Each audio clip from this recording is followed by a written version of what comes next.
Hi guys, welcome to the tutorial for the Book of Fairy Tales project. If you haven't already done so, please download the assets for this project. You will find them in Schoology. Open up your lessons folder and then go to Book of Fairy Tales. You will click on each individual thumbnail and then select download image. Okay, and once you've gone through and downloaded all of the images, open up File Explorer and create a new folder in your graphic design folder. Title it Book of Fairy Tales, and then you're going to want to go to your downloads folder and copy and paste those assets into your new folder on OneDrive. Okay, let's get started. So I'm going to create a new canvas. Alright, so in the new document window, we are going to change the, well, first of all, let's switch the unit here to inches. Please make sure that you do that, otherwise your canvas is going to be really, really small. The value for the width is going to be set to 11, height is going to be set to 8.5. That's going to change the orientation to landscape. Uncheck the artboards checkbox and make sure that resolution is set to 300 pixels per inch.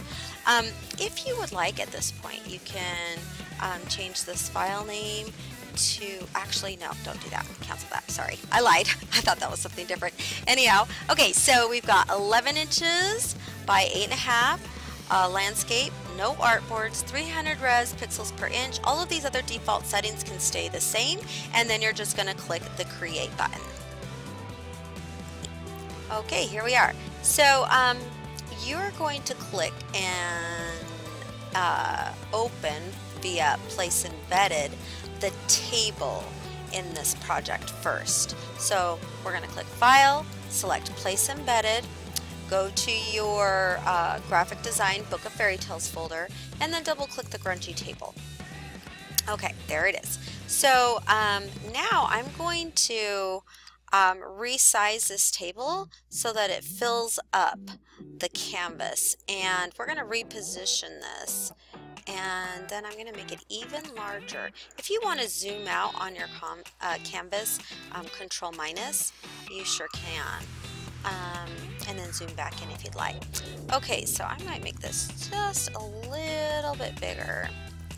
And just to make my life a bit easier, I'm going to kind of drag this table down so that I really don't see much of the wall behind the table and below the table, because we're going to mask out this wall, and I just don't want to have to mask out too much because, you know, I'm feeling lazy. Okay, so that's good. And now I'm going to commit the transform. There it is. So you'll notice that when you commit transforms, usually the quality of the image will improve dramatically. Alright, so next step, we don't need to rename this layer because it's already descriptive. Next step is we're going to open and embed the wall background, because this is just a little bit too, I don't know, it's similar, I think, to the contrast of the table. So we're going to do a file, place embedded, and then in your Book of Fairy Tales folder, you have two different options for the background. You have the texture wallpaper and you have texture background. I can kind of show you an example of what each of those look like. So this is the wallpaper and this is the background. It's just a real subtle look. And if neither one of these options really appeal to you, you're welcome to go on to Google Images and just find whatever suits your style. Just make sure to save the full-size image. Find an image that, you know, is really good quality. Okay. So I'm going to do the texture wallpaper, and then I'm going to select place from the place embedded menu. Okay, or I should say window rather. Okay, so now I'm just going to drag out the size of that wall image, and I'm going to set it large enough to just cover up the entire canvas at this point. If you're using the wallpaper, you just maybe be considerate of how big you want that pattern to look. If you like a small pattern versus a large pattern. I think I'm gonna do kind of somewhere in the middle there. Okay, and then when you're done sizing it, commit the transform. And now we're going to start masking away pixels from this wallpaper image so that we can see the table below. So I'm going to add my layer mask. I'm going to switch to a paintbrush tool. And I really want you to pay attention here. Please make sure that in the options toolbar for your paintbrush, the mode is set to normal. Opacity is 100%, flow is 100%, smoothing we never change, but it should be set to 10. And then you're going to change to a soft round brush. It's just in that little general brushes folder. And I'm going to set the hardness level to about, let's go 30%. All right. And now I'm going to adjust my brush size so that it's a little bit larger. And I'm going to switch to black, which will remove pixels. I'm going to make sure that my layer mask is selected, and then I'm just going to remove these pixels from the table, and I'm going to expose just a little bit of the wall that is on that table image. Okay, so there we go.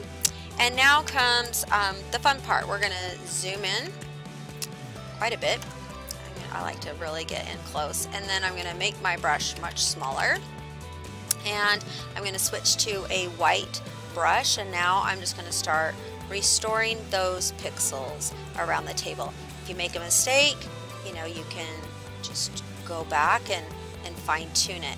So the goal here is, as always, to get a nice smooth mask so that we don't see like a ripply bumpy edge, I guess, where one layer kind of meets the other. Okay, so just mask those pixels out, and then if you need to switch and restore pixels or remove pixels, you can easily do that using your different brush colors. All right, I'm going to pause the video now and finish up this masking, and then I will continue.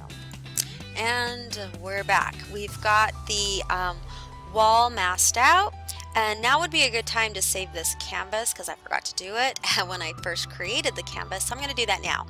I'm going to click on File, Save As. I'm going to go to that folder that we created in OneDrive, Book of Fairytales. I'm going to change the file name to Book of Fairytales. And oops, I spelled that wrong. You are going to save it as Book of Fairytales and then your last name. All right, I'm going to do something a little bit different. Okay, and then we are done with that.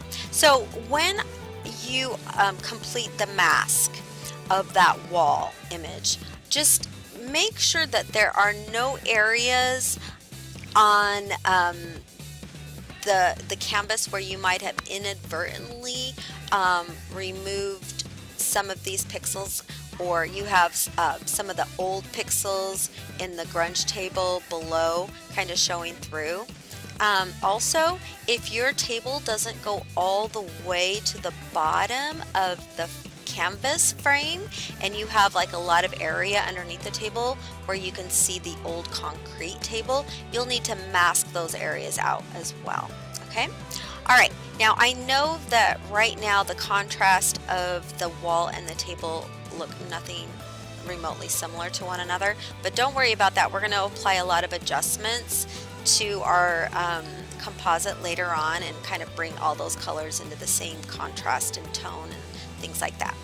All right, next thing we're going to do is we're going to select File, Place Embedded, and you're going to choose what type of book you would like to have on the table. There's 3 options here: Bible Sunlight, Book Publishing, oh actually there's 4, Holy Book, and then this one here, Book. There's not one that is necessarily better than another. It just all kind of depends on what you want your final image to kind of look like. If you're working on, if you think you want the scene on top of your book to be something that's kind of like more flat, then maybe you kind of want something like this option here. If you want a scene that maybe has like a little bit more changes in, you know, height or levels, like maybe you want to have like a big castle or something on top of what looks like a hill, then perhaps this book option would be a lot better choice for you, because you have, you know, this different changes in height across the book pages. If you kind of like the look of this old sort of tattered page style, then maybe you would like that.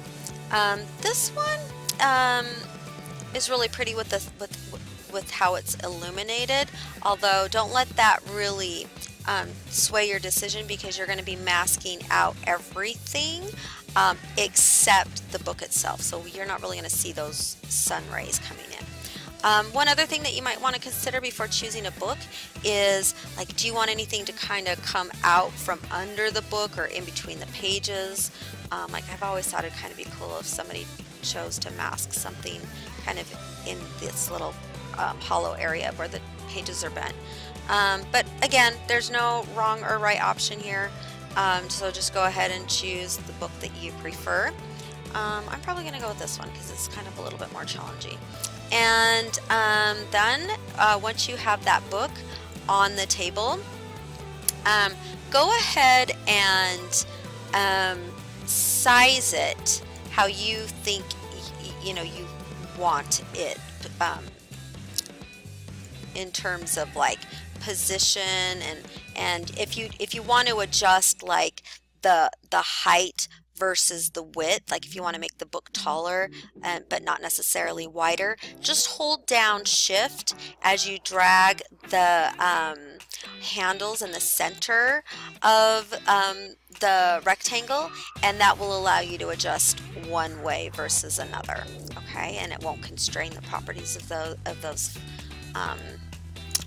ratios for height and width. Once you have it sized, go ahead and commit the transform, and then once again you're going to add a layer mask, and you're going to switch to your paintbrush tool. You're going to switch to a black paintbrush. You're going to make sure that you're on normal mode, opacity 100, flow 100.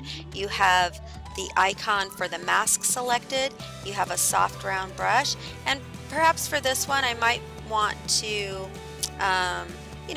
adjust the hardness level to something that I feel comfortable with, and then once you've done that, adjust the size of your brush.